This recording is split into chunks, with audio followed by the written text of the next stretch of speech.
So hi, good afternoon, everybody. This is Richard Jones from Railway Industry Association. Welcome to our Unlocking Innovation webinars. Today is the third of 5 events this week. On Monday, we looked at working in rail for the first time, and like all the other sessions, it will be available as a recorded download, and also the slides will be available from the RIA website free of charge as well. On Tuesday, we looked at better journeys for passengers. Today, we're going to focus on freight. And, you know, freight within the rail industry is sometimes seen as a bit of a Cinderella. Sometimes organising a conference on freight, it's hard to get the right speakers. I think today we've done really well. We've got some brilliant speakers for you. Tomorrow, we're going to look at the interface between rail and mobility as a service. And on Friday, bearing in mind that we're part of Leeds Digital Festival with these events, we're going to focus completely on Leeds and look at the Leeds city region and a 21st century mass transit system. So, who is the Railway Industry Association? We're the trade association for suppliers to the industry, and members cover the whole rail supply industry. They're infrastructure builders and maintainers, rolling stock builders and maintainers.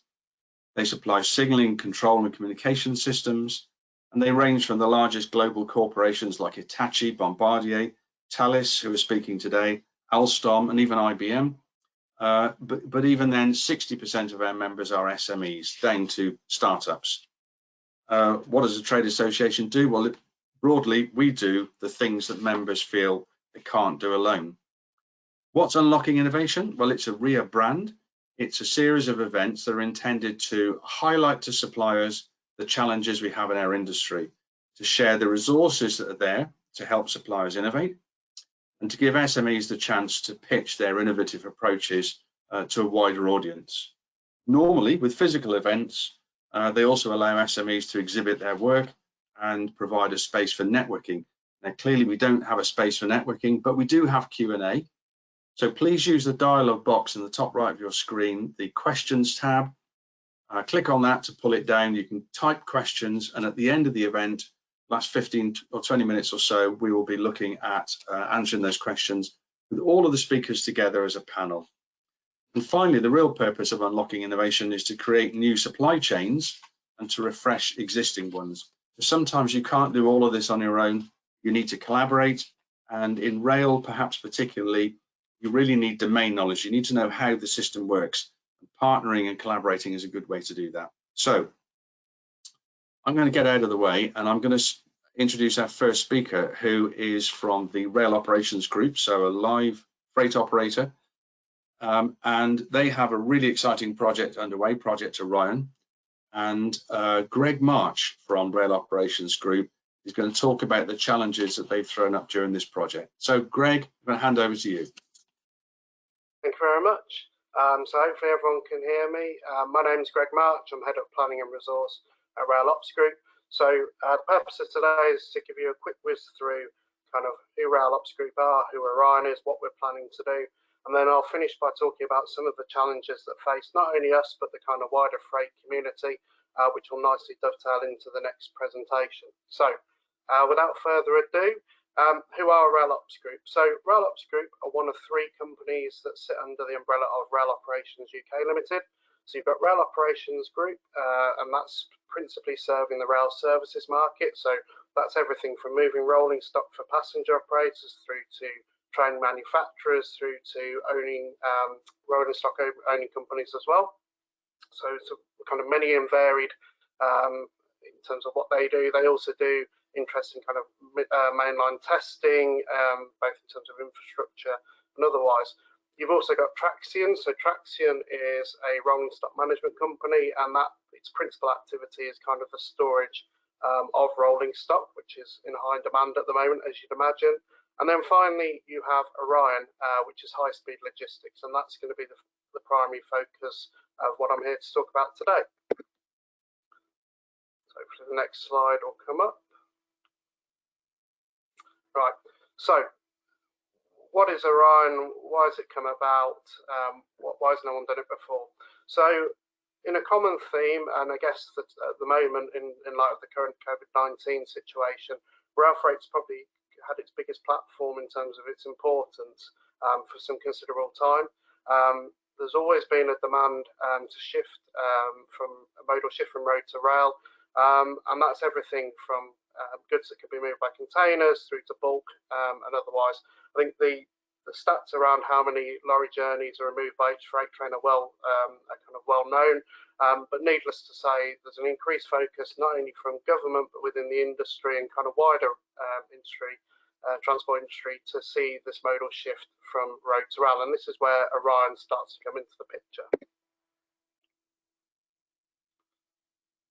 So what's changing? If you look at the graph on the slide, you can see that there's been an exponential growth in the amount of kind of vehicles, both vans and HGVs, on the road over the last decade or so.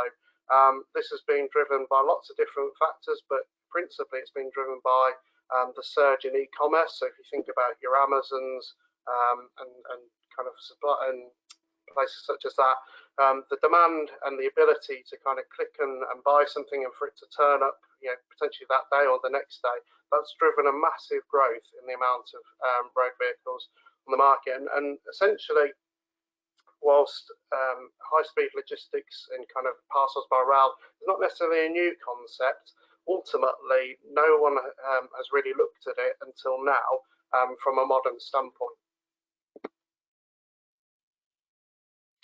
So why has it never happened? There's a frequent question I often get asked is, why now? What's happened before? And I think there's two principal reasons. The first is a picture of a colas locomotive hauling some general utility vans. This was a trial that took place a number of years ago, and it was looking at moving goods into Euston Station overnight, unloading them onto the platform, and then distributing to the various stores, both within Euston Station and in the immediate vicinity. It's safe to say the trial was a success in the sense that it proved the concept, but there's a whole host of other things that have to go with it, and principally it requires operators to actually take the plunge and sink actual capital investment into it. Now, without any guaranteed volumes, that's obviously a challenging thing to do. Rail freight is an incredibly competitive market. The margins are pretty tight, and so actually there isn't always the spare cash available to actually take what in many cases is a gamble to do it. So I think it's fair to say that's one of them. The other is, of course, in looking at the bottom picture, is the prevalence of standard intermodal, which has been on the rise for a number of years. But again, it's a traditional form of rail freight, and again, it caters for a very different market. Intermodal is very much split between your maritime intermodal, so containers coming from the Far East and America and other places, through to your domestic intermodal, which again is kind of largely where your supermarket traffic is. And again, the volumes and everything that goes with that isn't necessarily always lended to what we're looking at in terms of express logistics. So what is Orion doing? So it became pretty clear when we looked at this as a business, and we noticed that there's an opportunity, and you only have to look at the volumes moved by companies such as Amazon, but also your DPDs and your Unilevers and all the major kind of parcel movers and goods handlers. And even if you were to only get a small percentage of that market, you're still talking about a significant amount of volume that could move to rail. So we looked at it, Rail Ops UK looked at it, and this is where Orion essentially came from. But it became pretty clear initially that actually, if we were going to do this and it was going to be a success, we'd need to think outside the box. And in that sense, whereas I mentioned the trial previously where it was a locomotive hauling vans and it was kind of limited in speed in terms of what it could do, it quickly became apparent through our work with Rail Ops Group in terms of our interaction with the kind of rolling stock leasing market, that there are a significant number of units that were coming off lease that were essentially had no future planned use, which, if with the right modifications, could actually be utilised for high-speed freight. So they could run at much higher speeds than your traditional freight train. They'd have decent storage capacity, and they could be flexible. So the picture in front of you is of a class 769. So this is a unit that was formerly a 319 unit. For those of you who know units, formerly it was used overhead electrification only. It's now been converted so it can use both overhead electricity, but also has a diesel generator on board. So essentially, it really can go anywhere. And so Rail Ops Group and Orion, and I talked earlier about taking a financial kind of gamble and plunge. This is essentially what they've decided to do. They put their money where their mouth is because they believed that the market was ready for an innovation such as this, and they've ordered a number of units, which is increasing kind of on a monthly basis as we speak to potential customers in the market, and the expressions of interest are solidified. The picture there is of a 769 unit being tested. So the 769 units are also being adapted for different passenger use. So this is a unit that's going to Northern. Rail Ops Group has been testing them up and down the West Coast main line for the last 6 to 8 months, and it's safe to say they've proved a success, both testing in its diesel capability and in its former electric capability. So I think these really are going to be super units, and as I say, that their storage capacity in terms of what you can actually put them in terms of goods is significant as well. It's worth mentioning Hydroflex as well. So in addition to the conversion program for the Class 769s, we've been involved in a number of tests looking at hydrogen technology down at Long Marston. And again, that's something with the kind of the big push for decarbonisation by 2040. Hydroflex and kind of hydrogen solutions and alternative solutions are going to become increasingly prominent.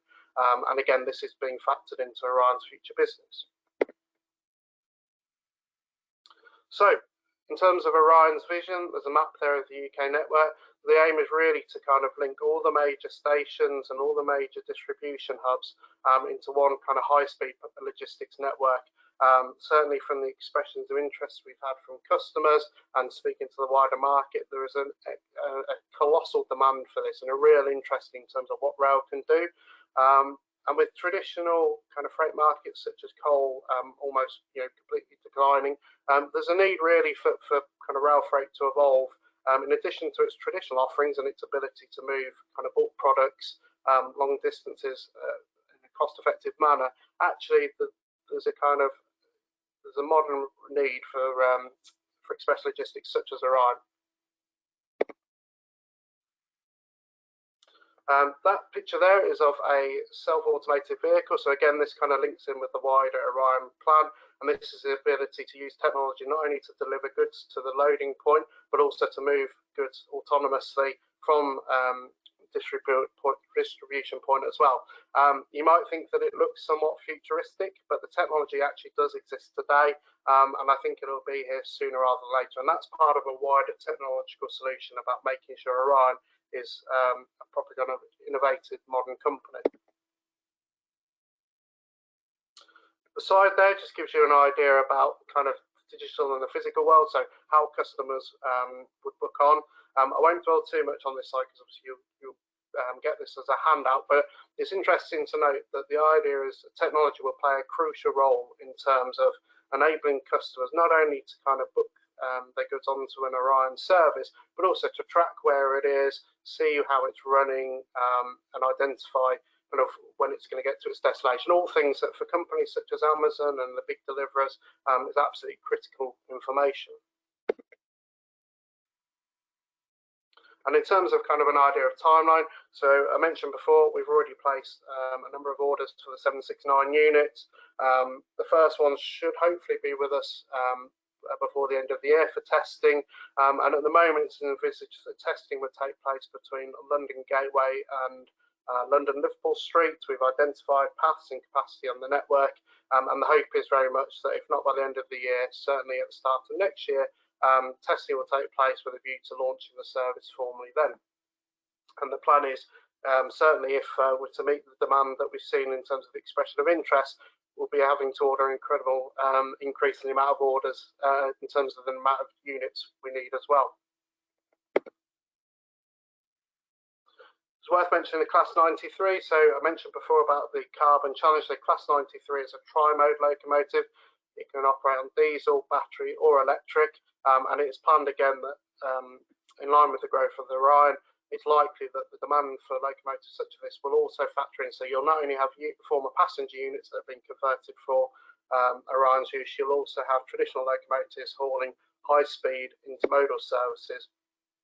And along with that, there's work underway looking at kind of bogie designs and everything that goes with that to try and increase the speed of your traditional intermodals, which at the moment are limited to 75 mile an hour. The view is that actually with a kind of collaborative industry effort, we could actually increase that above 75. Hopefully we'll go on to the next slide. And that's a picture of the bogie.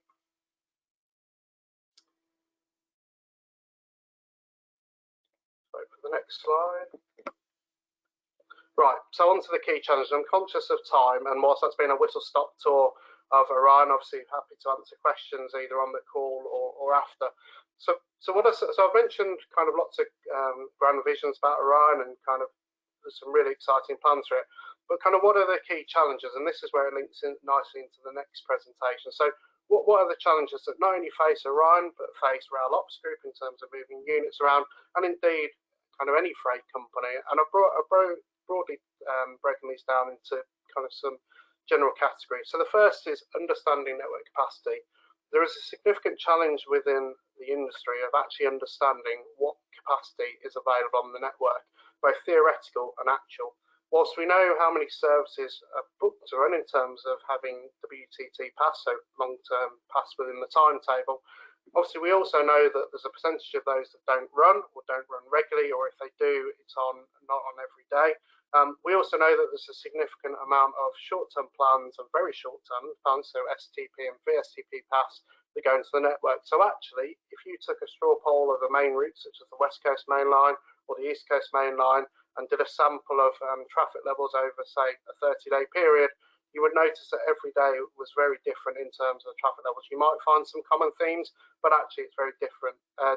And one of the challenges facing companies such as Rail Ops Group and Orion, and indeed the wider industry, is how do you plan for future if you don't know what the actual capacity available is? So there's an ongoing challenge there, and it's something that, whilst train planning tools exist, actually they're somewhat limited in being able to only tell you what's planned to happen. There's not so much out there in terms of actually being able to understand what the actual capacity could be. So that's one issue. The other is understanding network capability. So particularly with the movement of rolling stock, but also in terms of traditional freight as well, there is a significant amount of paperwork that goes with moving units in terms of gauge clearance and a whole host of other things.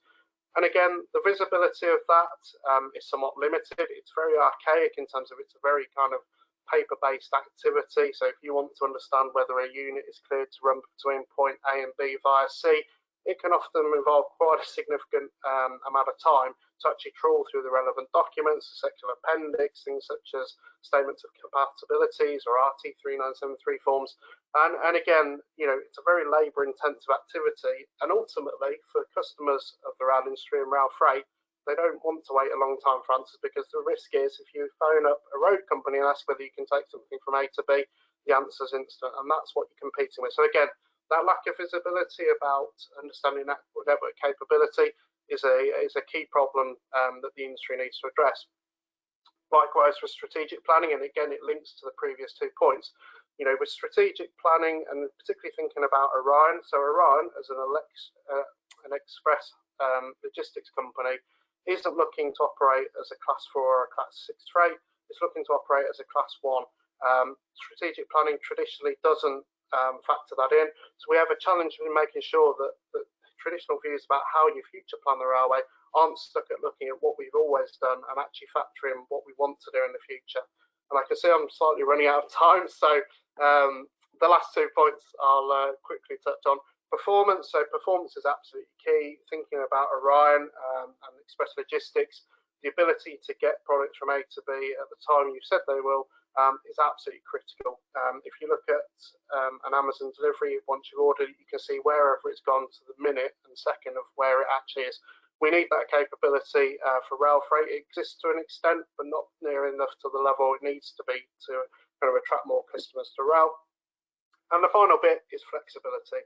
And again, the consistent theme we hear when we go out as Orion to talk to potential customers, and again in rail freight in general, is the requirement to be flexible, because ultimately customers' plans change, and the view of the railway all too often is that it's too inflexible to meet those demands. So again, I think the use of technology to actually improve that and to give customers greater visibility of what the art of the possible is is a significant thing we need to overcome in order to kind of keep generating rail freight. So I appreciate that's a pretty rapid canter through everything, but hopefully everyone found that interesting, and I look forward to seeing the other presentations and the questions after. It is, Greg. Yeah, thank you so much indeed. That's an absolutely brilliant vision, and to see railway use spare capacity that's freed up from not shifting fossil fuels to go into shifting parcel freight and to fight back against roads for trunking. Absolutely brilliant. Really, really pleased to hear about it, and thank you for the hard work that you've obviously put into developing it along with the Rail Ops group. Just quickly to let everybody know that if you've joined a little bit after the beginning, you can download the presentations from the handouts tab in the grey box in the top right hand corner of your screen. They'll be on riagb.org.uk for free download tomorrow. You'll get within 24 hours a link to download the video recording of the event. And of course, you've still got your chance to put in question and answers at the during the course of the event. We'll come to those and answer them verbally at the end. So, what's out there to help you? Well, we're really lucky in rail that we've got a great network of universities, some of them which are bound into the UK Rail Research and Innovation Network.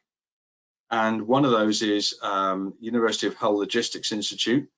And they're going to tell us about the work they've been doing in some areas that I think are really relevant to Greg's challenges, and tell us about the opportunities for SMEs to get involved. So Professor Amar Ramoudin from University of Hull is going to tell us about their NR Plus integrated platform. Amar. Thank you, Richard. I hope everybody hears me. Amar, we can't see you at the moment. You need to turn your camera on, please. Can you see me now? We can hear you. I can't see you. So have you? Okay, now. Perfect. Fantastic. Great. Well, good afternoon, everybody, and very delighted to be here from the comfort of my house to the comfort of your house or wherever you are. It's great to be able to do it this way. And I need to thank Greg for such a great presentation. This really dovetails well into the challenges, the key challenges that Greg mentioned. We have been involved in the development of this NR platform, and I will tell you a little bit about it and how it addresses these challenges. We started off at the university with looking into multimodal transport. You know, as Greg mentioned, there is a big issue with freight, and if you want to minimize carbon emission, you know, you've got to take those trucks and lorries off the road, and rail offers that. So we started by looking at those issues and saying how we can develop a multimodal system that we can switch from one mode of transport to another. And little did we know about all the complexity of rail and the planning issues that goes into rail. And luckily, at the university, we have a bunch of bright people. One of them is Liam Crozier, who is not only a researcher but also a PhD student. He took it upon himself to start looking into this, and 2 years later we have a platform that I will show you. I am trying to change my slide. Okay, great. So let's talk about the complexity of planning. So as Greg mentioned, it's pretty complex. Planning and scheduling are very complex, but in the UK, the information is segmented, it's fragmented because the network is very old and you've got a lot of legacy system. You have a lot of different, you know, locomotive, train type concepts that are not the same dimension. Think about high cube containers, tankers of every sorts and sizes. That makes life very difficult because they are not the same sizes, and so planners must consider loads of different documents. So this here just gives you an idea of the different documents a freight planner must look through. So given a consist, which is a train and a set of wagon, they need to go to a load book to look at the maximum tonnage and length that's allowed for each segment. Then they go to what we call NESA, the sectional appendices to look at things such as gauge, route availability. Then they need to move into EAS, the engineering access statement, to check for conflicts of possession, because sometimes there's planned maintenance or engineering work, and you need to know what are time windows that you can go through, at what speed you can go through.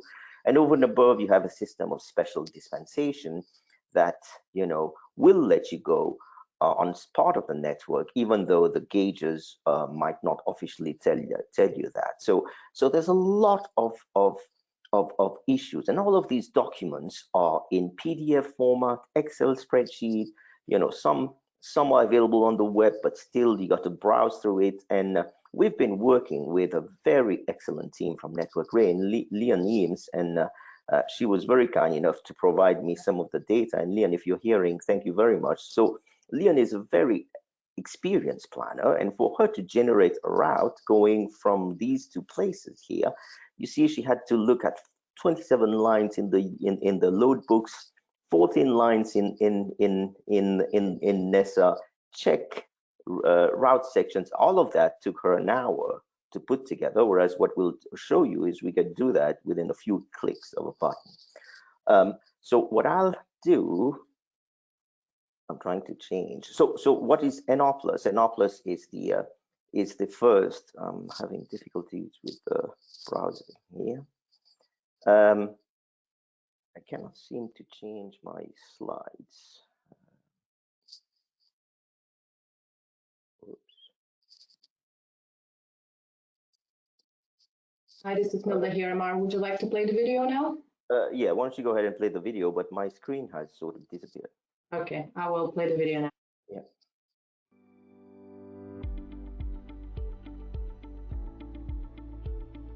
The NR Plus suite of products.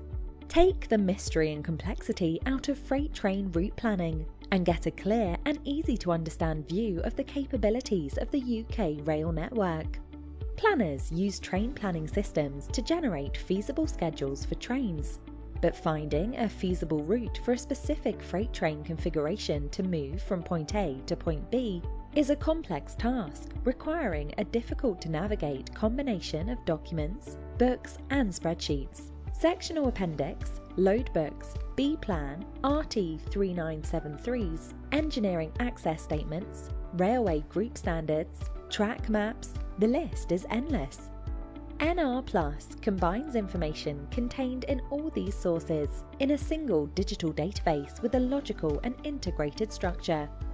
A number of applications in NR Plus use this data platform to help users easily access information. The easy-to-build and understand geospatial maps allow routes for new business opportunities to be investigated and serve as a great visual tool to explain the constraints for transporting freight across the network. It can even serve as a useful tool during high-level discussions about rail network investment requirements and benefits. The Route Finder uses historic route schedules and our unique routing algorithm to identify the best routes between 2 points, considering the specific train configuration required via points and even avoiding specified points. The bid management tool will increase the efficiency of planning teams by assisting them to validate the routes. The bid management module facilitates the online submission and tracking of bids. This provides full visibility of progress, audit trail of changes and workflow routing and messaging between users. The route validation tools assist planners to validate that the requested paths in the bid comply with the constraints, restrictions and requirements applicable to the route. This can save hours spent searching through documents. It also ensures improved quality and safety of submitted bids, increasing the likelihood of it being offered and the speed of response. Experienced planners will love how it makes the process simpler, faster and more accurate, while new planners will become productive much quicker. NR Plus contains the first digitalised library of RT3973 forms. No need to trudge through the whole library of documents to find the required forms and identify the relevant routes in the form. NR Plus will do the work for you and instantly identify the required forms and routes for a bid. Analytics provides tools to analyse the performance of current and historic train schedules, contextualised by the capabilities and constraints of the rail network. The data contained in NR+ can be accessed by the wider industry for research or use in other applications through a set of application program interfaces, APIs, to allow maximum value to be extracted from our unique database. NR+, the missing link to take freight train planning into the future and unlock opportunities.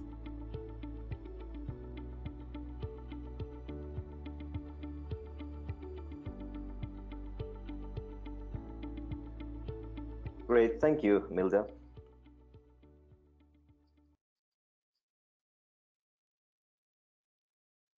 Fantastic. So what you've seen was a great overview. So a couple of for you to get an idea of what we have in that knowledge base of NR+. You know, we've digitalized with 600 pages from the sectional appendices, 1,000 table from load book, 10,000 tip logs, which have been mapped, verified for the accuracy on geolocation, and loads of other information that really, if you wanted to develop an app for the railway, you would have to look for all this information. And the beauty is we have it all under one roof now.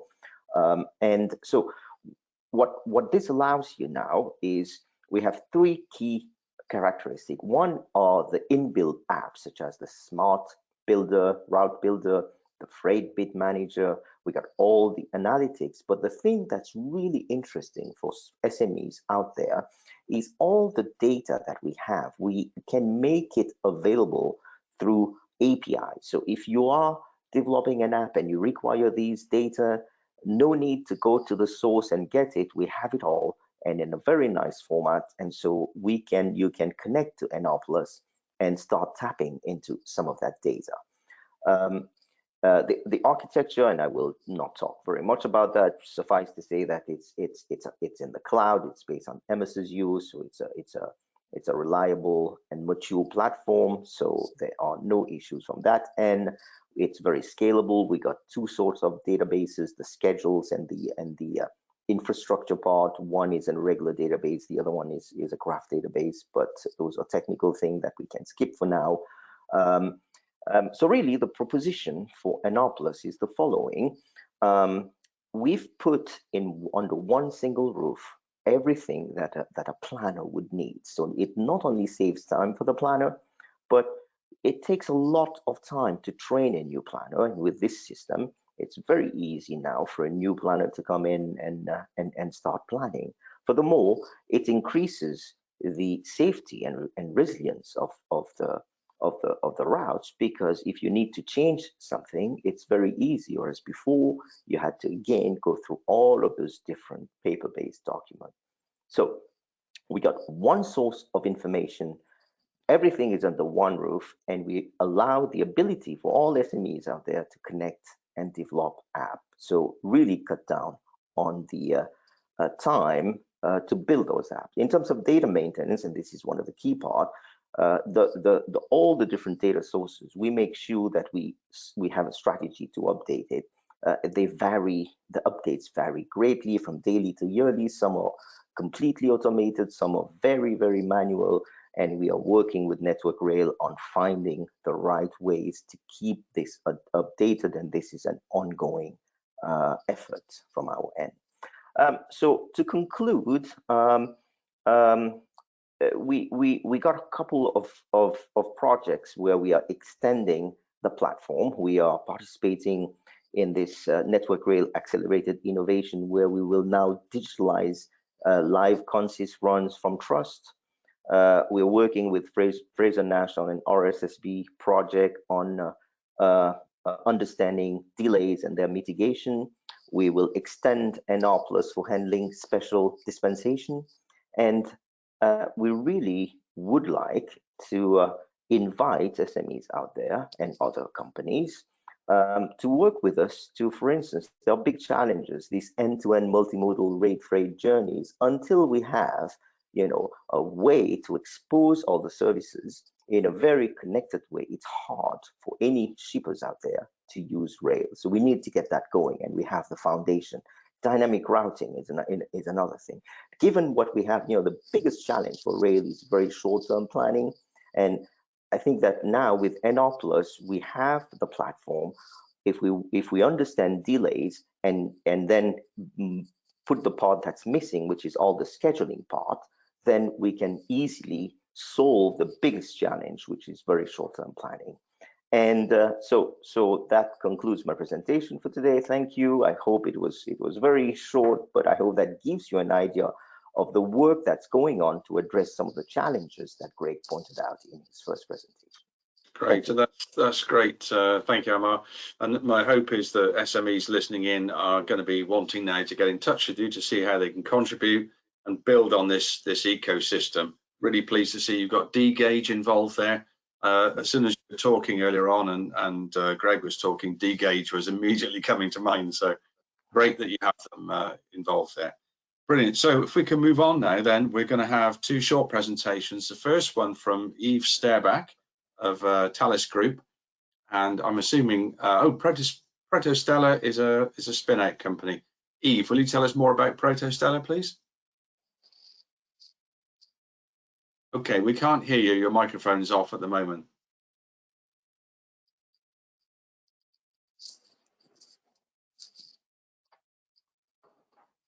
No, still not hearing you.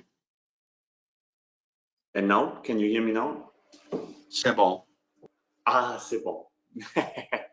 Thanks a lot, Richard, and for all of you for giving us the space to present this very short pitch. I understand I have around about 5 to 6 minutes, so I will try to stick to the time. What we want to speak about is about small to medium-sized terminals. So not the large deep sea terminals, but the intermodal terminals where typically from the containers move from truck to trains. And I would move to slide 2, if possible. Yes, perfect. So how is it done today in most of those terminals? Classically, depending on the size, you have very few staff in the terminal, and the reach stacker driver is doing almost all the tasks. You have a check-in counter, and it's a lot with paperwork, with human interaction. It's manual typing or even handwriting on paper. And in the end, then you have to upload everything to your tools so that it is centrally available. You have a low visibility of the actions ongoing and the KPIs if you have, for example, several terminals. Typically, you know it only during the day or at the end of the day. If you want to automate, there's the OCR gates that are automatically recognizing trucks, reading number plates, but those are heavy investments, and for small to medium-sized terminals, this is most of the time unaffordable. So this is a problem statement, and now we come to the solution to it, slide 3. What we have developed, amongst others, in this spin-off, as you rightly said, Richard, of Thales Group. It's a majority-owned company of Thales Group, cyber-secured by Thales Group also. We are also using Microsoft Azure Cloud as the solution presented by Professor Aman. So, and what we do here is that we offer an application for all the stakeholders in the terminal, free to download, allowing communication. It's a little bit like WhatsApp, but secured, and no one else can join, only the ones that you want to join. And the terminal operator himself is relying on a big data platform that is provided by us, where you have immediate processing of all performed actions, interconnection with all the central tools, so that you have full visibility of what is going on in the terminals. You have live status and KPIs, and you have also the estimated time of arrival of approaching trains and approaching trucks. All this solution, like all solutions of Protostella, are pay-per-use solution for terminal operators. And it's a little bit like Netflix, so you can use it for 1 month, and if you don't like it, you can you can also cancel your participation again. If we move to slide 4, we will go a little bit deeper in what we do to automatize processes in the terminal, all around the check-in and check-out of those containers. So we have a digital action list for this terminal staff, and also, for example, for the reach stacker to know what he has to do during the day, what is the list of containers that he has to shift, where he has to put them. And everything can be maneuvered with drag and drop. You have a lean warehouse management system, knowing when did what arrive. Digital damage notification directly in the pictures that you can take with your mobile phone or with the tablet, which is archived. So typically you don't have to re-enter damages that you had entered already before. And the big thing is the digital signature. So to confirm, for example, damages, or to confirm the check-in or check-out, all parties can digitally sign and don't need to disembark of their truck or get out of the reach stacker, which, especially in those times that we live today, is reducing human interaction and keeping your staff safe. Last but not least, we have a small tool that is automatically calculating the best load for you and avoiding, for example, that you put dangerous goods close to each other's where you are not allowed. In the mobile application integrated is OCR recognition. So while taking pictures, you read also the container number and the plate number. And like this, the automatic processing of your data is immediately launched. And then we can skip through slide 5 and 6, which is just 3 screenshots that you see a little bit how it looks like. Slide 7, this is my final slide and the most important. This is the way how we work. We work collaborative together with you. And so for you, for the customers to influence the development and be part of the developments and be able then to also adapt the solution on their own. Thanks a lot, Richard, for this short window, and this was my elevator pitch. Okay, thank you very much, Yves. That's excellent, and a vision there for how smaller companies can work with larger ones. So useful advice that can come through in the panel session. Questions, please, from the audience on that. Now, to our final speaker, someone that lots of people in Rail know very well, Lucy Pryor, MBE. From 3 Squared. Lucy, we don't have your camera at the moment, Lucy. Oh, we do now. Hello. Good afternoon, everybody, and thank you very much to RIA and to Leeds Digital Festival for including us in today's agenda. Rail freight is so important to the nation, but to the north. I'm conscious that we're virtually sat in Leeds today. But I'm going to give you a little bit of an insight, first of all, into who 3 Squared are and what we do, and then I can click through. So I'm the Business Engagement Director at 3 Squared. We are a small SME based in Sheffield, and essentially we provide software tools and solutions across the railway sector. So freight operators, passenger operators, infrastructure operators and maintainers, and vehicle and wagon builders and maintainers. But yeah, today we're here to talk about freight, rail freight, and the title is Better Use of Rail Freight. So let's have a look at what that looks like already. Now, these stats are about a year out of date anyway. They are from the Office of Road and Rail Regulation, 2018-2019. COVID's changed these somewhat, but if you look at the large proportions of freight shift there, construction has dwindled massively over the last few weeks, as has oil and petroleum for fuel into airports, for example, but domestic intermodal has upped massively. And that's a really great representation of actually the capacity to be agile that the freight sector has. So through data, can we help the rail freight sector be even better, perform better, and can we encourage that modal shift that Greg was talking about? Can we encourage a more streamlined operation and get more stuff moving by rail and affect that last mile as well? We know that we can, and we are already doing that. So a real high level run through of what we do is we have software tools that help support safety in terms of helping make sure we've got the right information to the right people at the right time. And increasingly important nowadays under COVID, that way that the market has had to shift and change so quickly to address these new demands. We are helping get the right people in the right place, the right information to the right people as well. We can also help log information with regards to performance. So that's against timetable, that's sensor feeds from vehicles. So we can help with proactive and remote condition maintenance, asset maintenance, and operationally that means we can help everything work better, closer to time and to plan. So again, sinking into what Amar was saying, help reduce the weight of those wheelie procedures. But ultimately, it all boils down to 3 Squared assist its clients with better information management.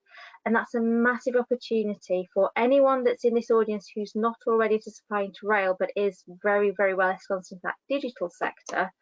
There's space for so many more of us.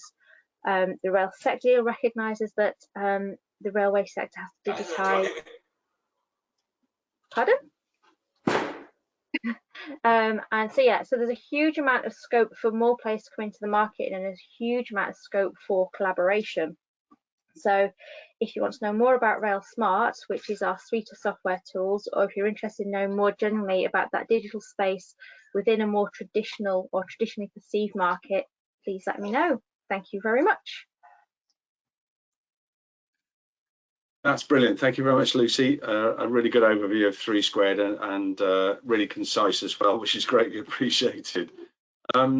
Good. So to the Q&A session now then. We've got lots and lots of questions. So if Milda, if I can have the panel back, please. This is for everybody to chat about. Who do we have? Right. So really good question from Olesion Olunuga, who asks, is there enough capacity in the existing daily rail schedules for your service? And will you be operating during the day or night? Now, I guess that's primarily of interest to Greg, but maybe Amar can add to that, and maybe Lucy and Eve. So, Greg. So I think in the existing daily schedules. Yeah, so I answered a similar question while the other one's going on. I think it's fair to say that often one of the misconceptions about rail freight is that it just operates at night and it has to operate at night. Whereas actually, if you kind of look, it's an even split. Certainly from what we've seen, there is the capability to run during the day and at night. So for instance, the initial service we're looking to do from Gateway to Liverpool Street will actually operate in the early hours, kind of in the morning before the morning peak starts. I think the important thing to remember about one of the benefits of running high-speed logistics is, as I said before, you're not trying to identify 75-mile-an-hour for class 4 pass. You have the ability to kind of identify 100-mile-an-hour kind of class 1 pass, and that in terms of trying to find capacity, albeit you can have other downstream impacts, makes it somewhat of an easier prospect in terms of trying to run during the day. But it's all about ultimately responding to what the customer wants. It's not just about necessarily where the capacity is, because you could identify capacity, but if it doesn't fit in with what the customer wants, then they're not going to require your service. So you have to balance between capacity and also. There's a brokerage job to do there, isn't there? So Amar, Eve, Lucy, what do you see as the potential for technology here to help in that brokering process, the train paths versus what the customer wants? Amar? Yeah, I mean, there are 2 things there. One is just exposing, being able to expose, the services in a very nice way, and being able to connect, that last mile and connect on the other end to the customer. But also, as Greg was saying, there might be today paths that are not used. And they are not used, not that because they are not used in the sense that they are used perhaps not as frequently, but they don't want to give them up, right? Because if you give it up, then it's gone. So how can we collaborate and take advantage of those paths without necessarily the owner losing all the rights on it? It's something that technology might help. Okay, Lucy, do you have a point of view on this? I think it's important that we're more clear on how new entrants to the market or people with new ideas can get involved. So I mean, Rail Smart, for example, that's been operating in the railway industry really heavily for about 9 or 10 years now, but we've been actually going for the best part of 20 years. But once you're in, you're in. It's how do you tap into that railway family, essentially? How do you make the networks? And then how do you find out what those industry challenges are? So today, for example, just looking at what Greg and Amar said, we need better visibility, better performance, better flexibility, and we need to make those procedures better. So that's where we know we have a challenge. Now we need to really elucidate how people can help solve that challenge, and it might not be looking in the traditional places. And Eve, you're solving challenges like that around a port logistics service. We need to integrate rail and ports as well as we can to get goods away from and into ports as efficiently as possible. So could you see a place perhaps between your system and the rail shipment system? Yes, exactly. So it comes down to some keywords that have been said. So first of all, the visibility, of course, is just to know that there is free capacity. And then Amar said the solution to it, in my point of view, is collaboration. If the players would collaborate more, then because we have today existing capacity that is not used just because of missing collaboration. And so platforms like ours, or the one also that Amar has built, is helping to increase visibility and to ease brokerage of free capacity amongst each other for the benefit of all of the society. Okay, thank you, Eve. Right, so interesting question from Chris Polak, and Amar, you might be able to tell us something about this from your relationship with Network Rail. But does Network Rail have a process in place to maintain up-to-date data? And what is the frequency of updates? Is it relevant, sufficient for this purpose? Yes, and I see in the question there's at least 2-3 questions relating to data. So I'll try to address all of them.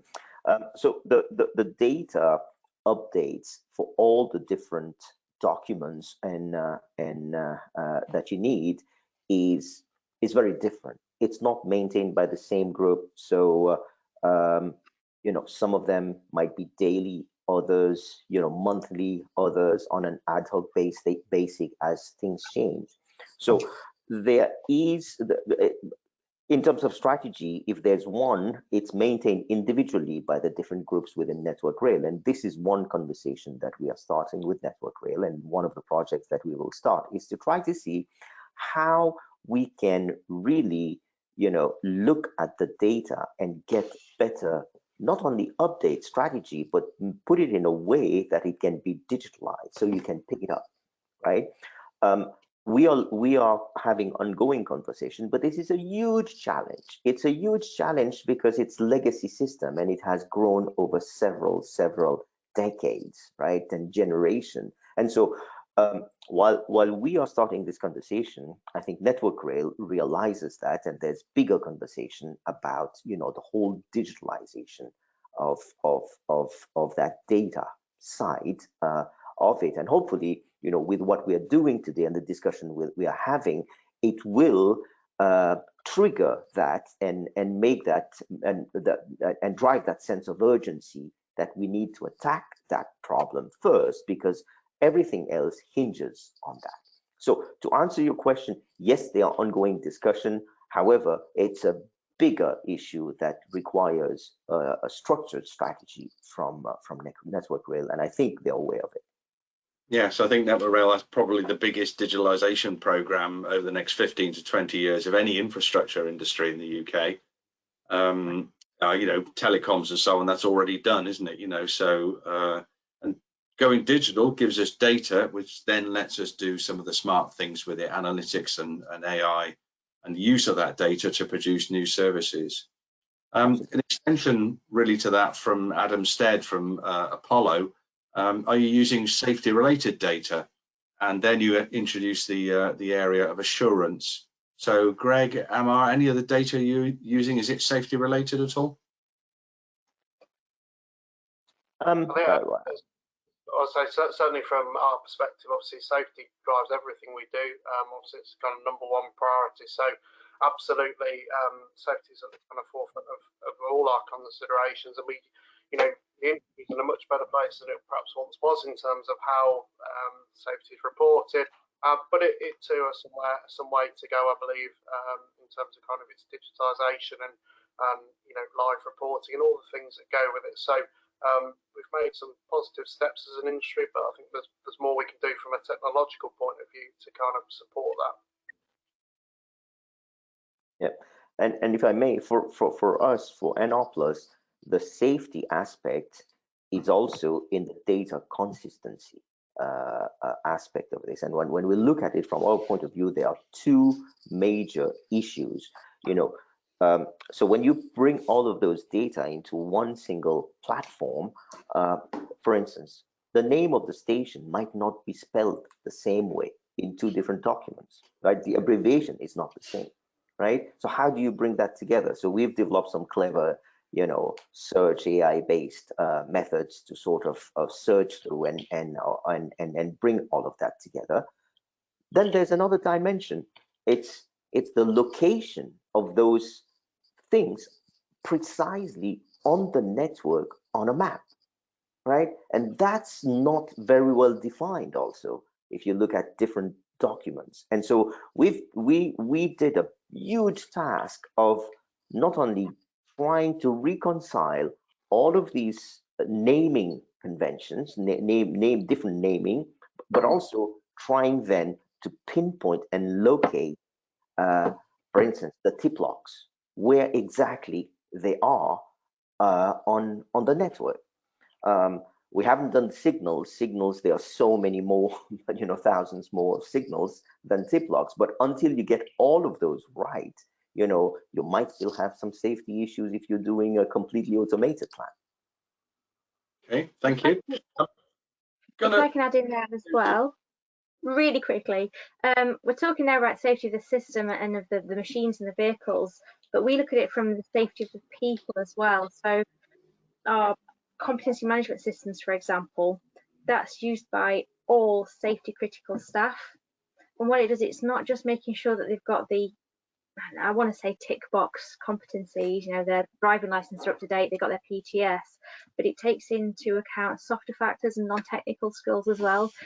Helps build up a safety picture of the individual and that individual within a team, but then also in relation to the vehicle and the network as well. So you can then correlate between incidents on the network and whoever was driving at the time, and that can be positive incidents as well as potentially damaging ones as well, and take learning from that as well. So we've talked about AI, you know, a lot of us are capturing a lot of data. We've got to start using that data much more smartly. Actually, I was going to come to you anyway, Lucy, to ask you about your experience of developing SMEs in the rail industry. And then after that, if we could get Eve's point of view on how easy it is to develop the collaboration, the relationships you need in the maritime shipping industry as well for an SME. So let's contrast the two industries. Lucy, in rail, how is it? How are things for SMEs? I think it's a really exciting time right now for SMEs. There's been a lot of talk over the last few years about doing more with SMEs, having more SMEs in the supply chain. It feels now, and I actually think COVID has accelerated that somewhat as well. So Network Rail have a very, very focused SME engagement plan. Your tier one contractors will actually be tender marked against contracting with SMEs in their sub-supply chain. And there's an awful lot of support and advice out there. It can be daunting fielding all that information if you're brand new to the sector, but if you hook up with the trade associations, local ones, regional ones, sector specific ones, use that information that's there, speak to your peers within those networks as well, and that's really important. Using the network that memberships afford you, they are a font of information that has proved invaluable to me over the years from day one. Thank you, Lucy. And Eve, could you contrast with how you found in the maritime industry, the shipping industry? Yes, so maritime SMEs are very active, especially startups. There's almost every day a new startup growing up, and some of them have impressive growth figures.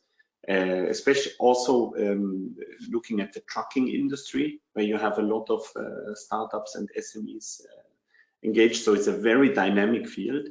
And this is somehow also the area where we feel ourselves obliged to push this shift to rail that Greg mentioned in the beginning, is to be somehow also to push the SMEs and startups into the rail sector and to ease this the access to rail, which is seen by many freight forwarding operators still as a very complex beast that they don't want to touch.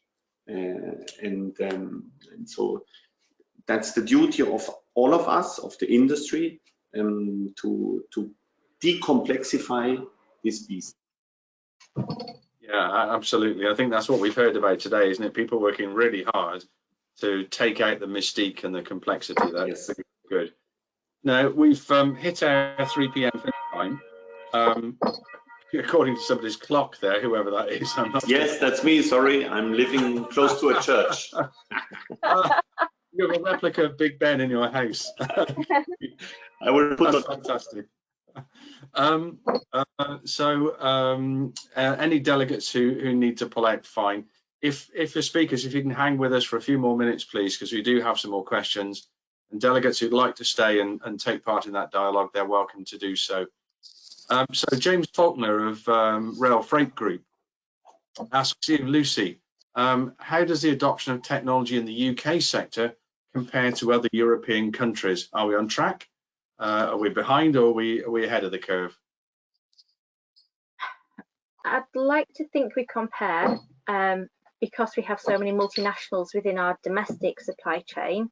So I hope there's a lot of cross transfer there. But also, I do feel somewhat that we're perhaps a little bit stymied in the UK.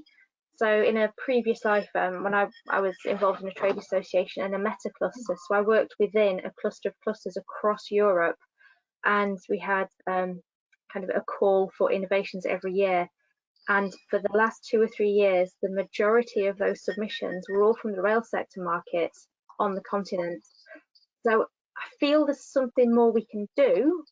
But going back to what I was saying earlier, I think we're all recognising we need to innovate more, digitalise more. So we've got to smooth that path and be able to accept and adopt and test new technologies more quickly.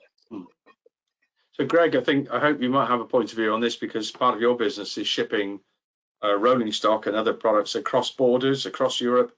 Do you find a faster pace of innovation within Europe, within continental Europe, or do you think the UK is doing okay? I think, I mean, we're principally within the UK. I would say, I think sometimes people like to make comparisons between the UK rail market and kind of Europe and the wider network, and I don't think it's always a fair comparison, because each network is very, very different. It's got different kind of legacy issues it has to deal with, and everything that goes with that. So I think my take on it would be that at the moment it's a really exciting time, because there's all sorts of things going on, and I agree with Lucy that the current situation has almost helped accelerate that. I think the challenge is that for so long, that didn't exist. I mean, it wasn't until relatively recently that kind of fax machines were still associated with some freight operations, which when you think about it, the fax machine was a kind of an outdated technology, and I think we have moved on from that, and great strides are being made. But I think there's almost an element of catch-up. But sometimes that's not necessarily a bad thing. I think it kind of drives people to be perhaps a bit more open-minded, and particularly when thinking about an industry such as the rail industry, which has a lot of good stuff and a lot of good history that kind of sits behind what we do. But we kind of need to, in conjunction with that, think a bit more about kind of how the future of the railway looks and how how we best make use of that. Yeah, it's one of the curses of being first to market, isn't it, with something like we were with the rail industry, is you then end up with the most heritage system. I suppose the positive side of that is that over time, other countries are beginning to catch up with the sort of replacement and digitalization problems. And I think, Australia is a really good example, actually, where British expertise is, greatly valued. Okay, an anonymous question then for you, Amar. What were the big challenges in the development of NR+? What could the rail industry have done differently to make it easier for all the developers involved? Well, you know, I mean, the biggest challenges is data and data acquisition and finding the data sources because it's in so many different places. The data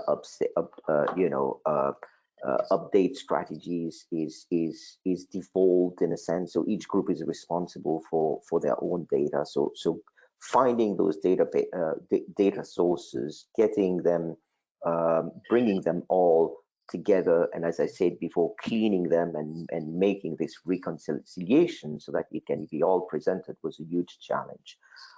In terms of what the industry could do, there's a number of things. Standardization, we mentioned the digitalization of rail, but also standardization of some of the processes. So for instance, we developed a bid management system through which freight operating companies can now put in their bids, and through a workflow it goes to Network Rail, and then they can look at it directly on the platform and ask for changes and send it back. So that would cut down a lot on the current process, which is sort of very manual and ad hoc in a sense. But so that means that it should be accepted. There should be a standard. If that's accepted and validated, then it makes our life much easier for the adoption of the NR platform. So for us, once we solve the data issue, it's really now the adoption of the platform, which I think goes through a degree of acceptance and a seal of validation from Network Rail.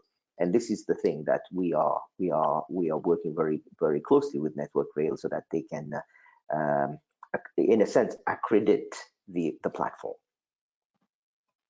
Okay, thank you, Amar. Right, let's do a round the panel question then. So Greg told us about the rolling stock developments going on, the new locos coming in, the Class 93 and so on. And we've talked about some of the things that are happening with supply of data. It's not as quick as we'd like it, but it's at least moving in the right direction. So there's a start in the right direction. So what other developments could be made to allow easier and more cost-effective modal shift of freight to rail? Lucy, let's start with you. More effective. I'm going to get a brownie point from David Clark now. Electrification is one of the huge parts of that. By electrifying the lines, we're going to get better headways, better access, better connectivity, better capacities, but also we've got to consider the bigger picture.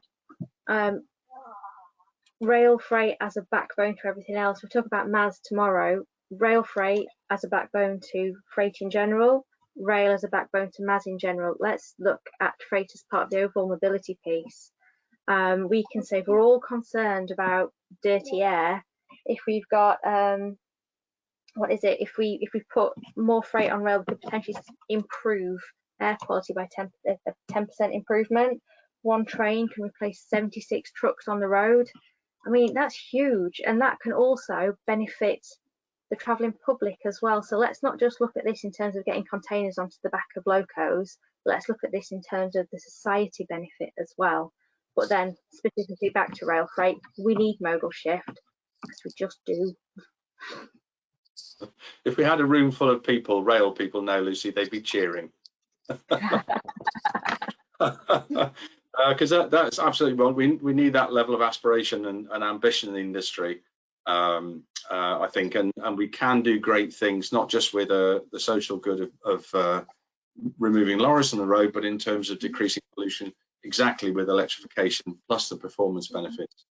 So Eve, what else do you see, looking at the railway industry from the port's end, that rail could do to encourage shift from any other mode, but principally road, let's be honest, to rail? So from my point of view, I would fully stick to what Lucy said. It mainly needs a commitment from the country and from the government. It has to be subventioned, otherwise there's not enough motivation to do this shift. The easiest way to transport goods is still the truck, and it will always be. So there has to be a push from the government, both subventioning solutions and penalizing not so good CO2 footprint solutions. And from the port and from the freight forwarder point of view, it's what I said already in the question before, is easing the access and decomplexifying this mode of transport for people that have not worked several years in the industry. Thank you, Ivan. I think there's a lot of hope here. I mean, the quickest and easiest way for me to get to the city centre is just to drive my car right into the city centre. And that doesn't work anymore. And politicians have moved against that, and maybe they'll move in their favour on rail freight as well. Yes. Amar, what do you think? What one thing could, what one development is going to help us push that modal shift? There's a couple of things. One is that brokerage, right? That interface. You know, if I want to take a plane from Manchester to go to anywhere, I just go to one site and put origin destination, and I find the different path to go there. So we need to have that, right? And we need to expose the services so that it's easy. The second thing then is cost, right? If you use rail, and this is we tried it, we really tried hard in one case to put a freight train across the Pennine and test it, right?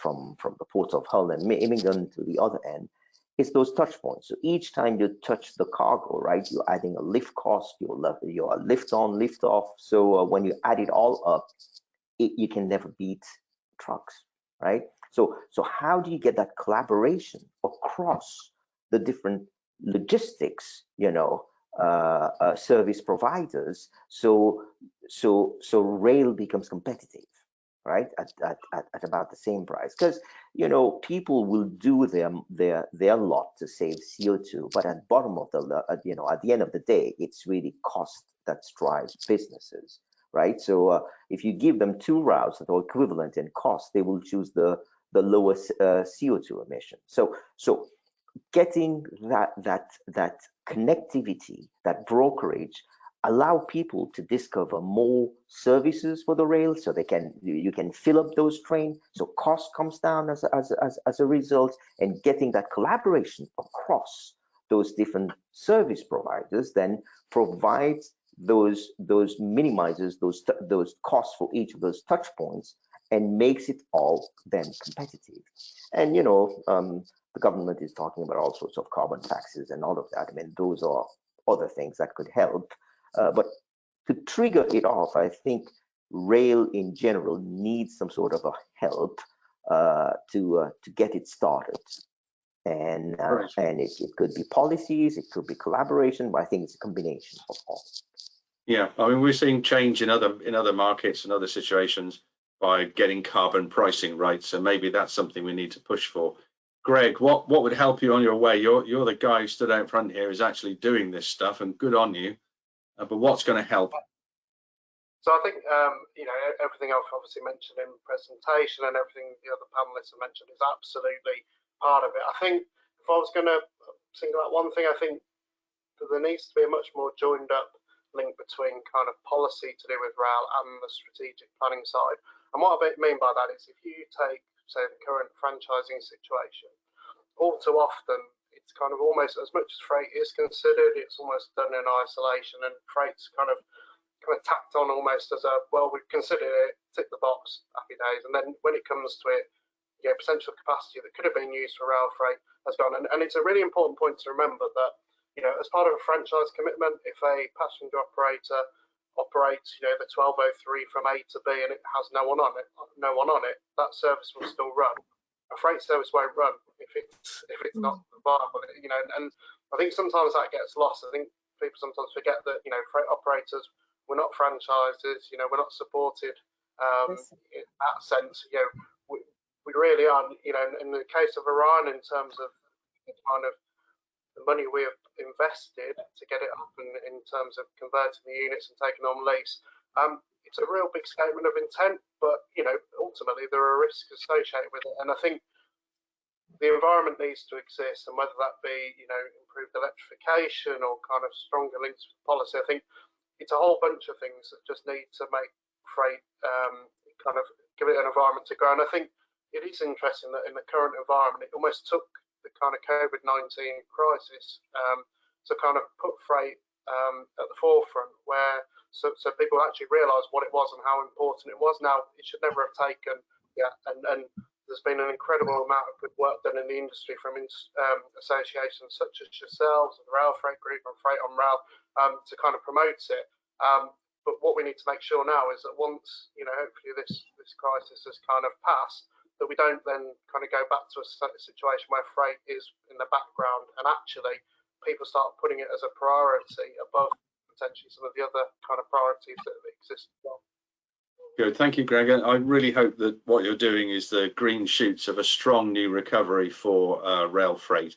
So just a brief reminder then to all of our delegates that you'll be able to download the slides tomorrow from riagb.org.uk, that you'll get an email tomorrow offering you a link to the video recording. And we really hope that you found this useful. I certainly have. And on behalf of RIA, I'd like to thank all of our speakers, Lucy Pryor, Yves Sterbach, Amar Ramoudin and Greg March. I'd also like to thank my colleagues Milda and David and others who are sat behind the scenes making all this work. It doesn't kind of work automatically. Thank you everybody very much for your contribution, and we will make any links where people have asked to contact with you afterwards outside the event. So thank you very much indeed, and a really good afternoon to you and to all of our delegates. Thanks. Bye-bye. Thank you. Thanks, bye.